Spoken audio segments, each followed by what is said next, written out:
Hi, my name is Ronel Del Monte, and I will be discussing about flow sensors. First, what is a flow sensor? A flow sensor is a device for sensing the rate of the fluid flow. Typically, a flow sensor is the sensing element used in a flow meter or flow logger to record the flow of fluids.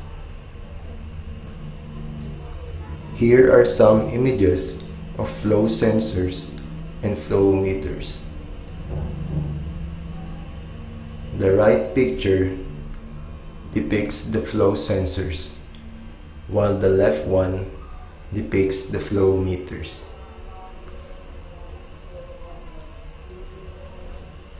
As a review, let us discuss about the types of flow. There are basically two types of flow. The first one, the laminar flow or the streamline. It occurs when a fluid flows in parallel layers with no disruption between the layers. The other type is the turbulent flow. Turbulence is a flow characterized by recirculation, eddies, and apparent randomness. There are also two types of methods of measurement. The first one is direct measurement. It uses positive displacement. Best examples are batch sensors and metering pumps. The other type is the indirect measurement, which utilizes measurement of velocity or kinetic energy.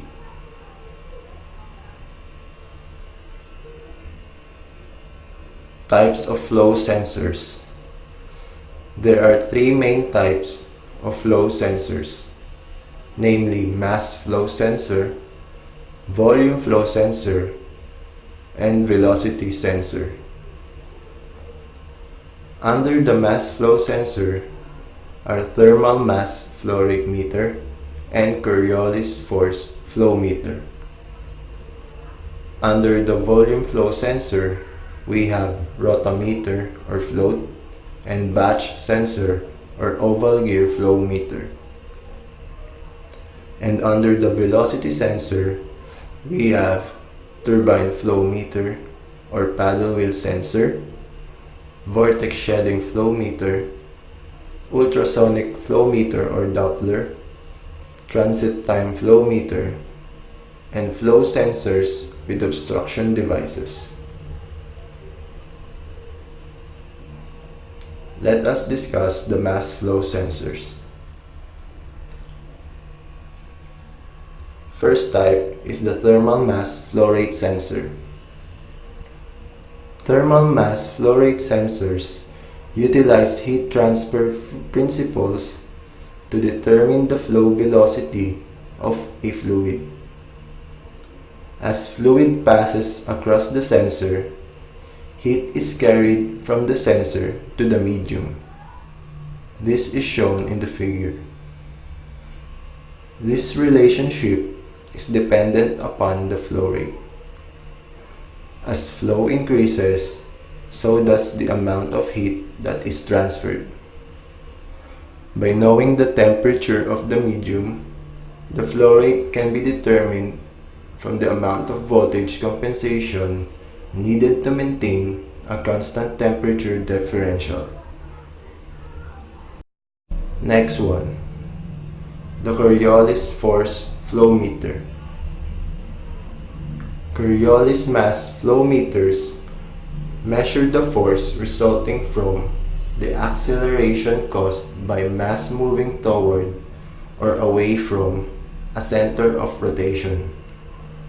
This effect can be experienced when riding a merry-go-round, where moving toward the center will cause a person to have to lean into the rotation so as to maintain balance. As related to flow meters, the effect can be demonstrated by flowing water in a loop of flexible hose that is swung back and forth in front of the body with both hands. Because the water is flowing toward and away from the hands, opposite forces are generated and cause the hose to twist. The swinging is generated by vibrating the tubes in which the fluid flows. The amount of twist is proportional to the mass flow rate of fluid passing through the tubes. Sensors in a Coriolis mass flow meter transmitter are used to measure the twist and generate a linear flow signal.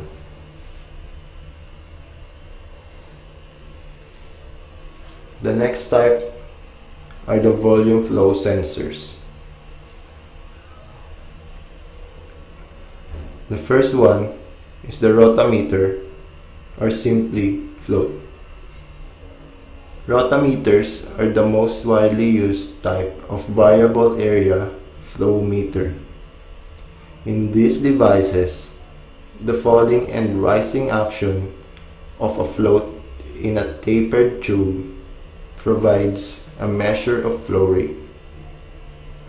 Rotameters are known as gravity type flow meters because they are based on the opposition between the downward force of gravity and the upward force of the flowing fluid.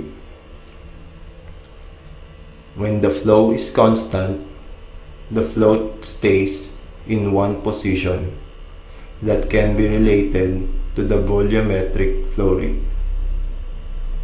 That position is indicated on a graduated scale. Note that to keep the full force of gravity in effect, this dynamic balancing act requires a vertical measuring tube.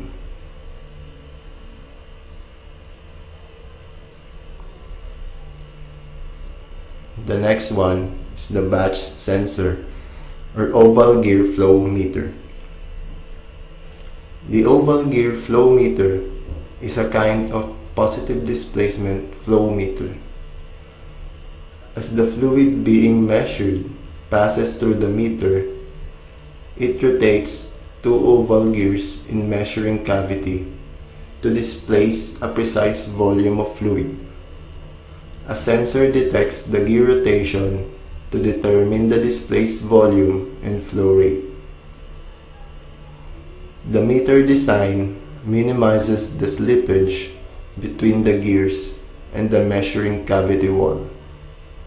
As a result, the oval meter is less affected than other designs by the liquid's viscosity and lubricity.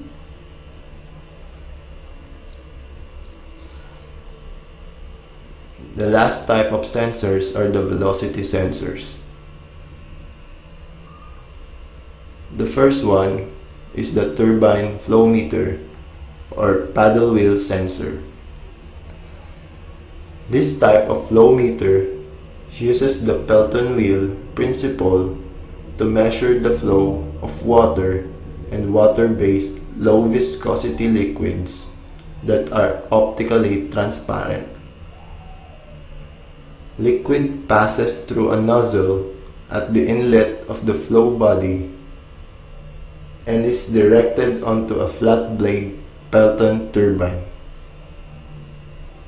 The turbine wheel rotates at a speed proportional to flow rate and movement is detected optically. The signal from the optical sensor is processed as an amplified pulse or 4 milliamperes to 20 milliampere signal, both of which are proportional to flow rate.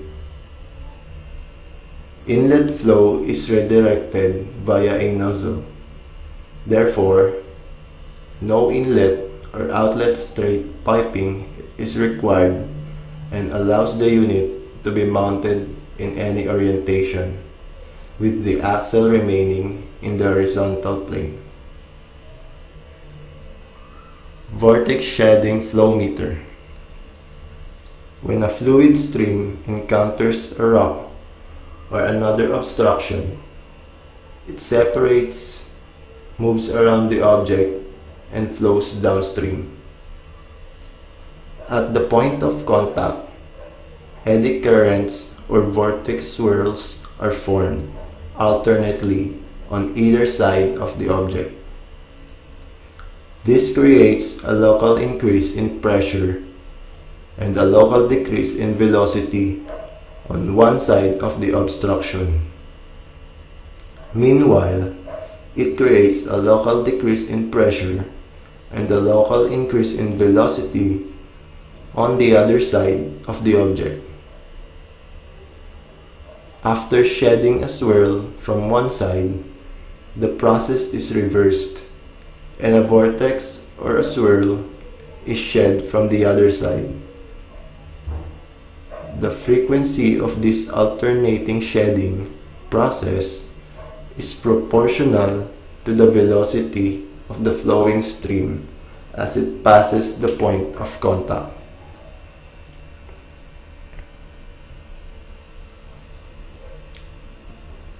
Transit time flow meter.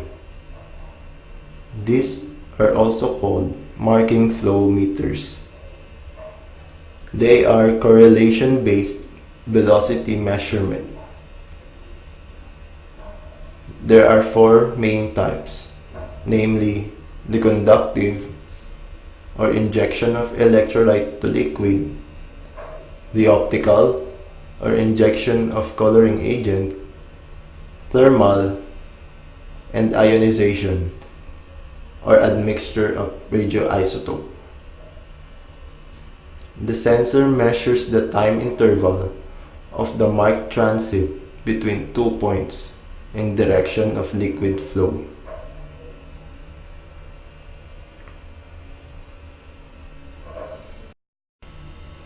Ultrasonic flow meter or Doppler. An ultrasonic flow meter is a type of flow meter that measures the velocity of a fluid with ultrasound to calculate volume flow. Using ultrasonic transducers, the flow meter can measure the average velocity along the path of an emitted beam of ultrasound. By averaging the difference in measured transit time between the pulses of ultrasound propagating into and against the direction of the flow, or by measuring the frequency shift from the Doppler effect. Ultrasonic flow meters are affected by the acoustic properties of the fluid and can be impacted by temperature, density, viscosity, and suspended particulates, depending on the exact flow meter. Lastly, flow sensors with obstruction devices. Basically, they utilize the pressure drop or pressure difference on obstruction devices such as orifice, flow nozzle, venturi tube, etc.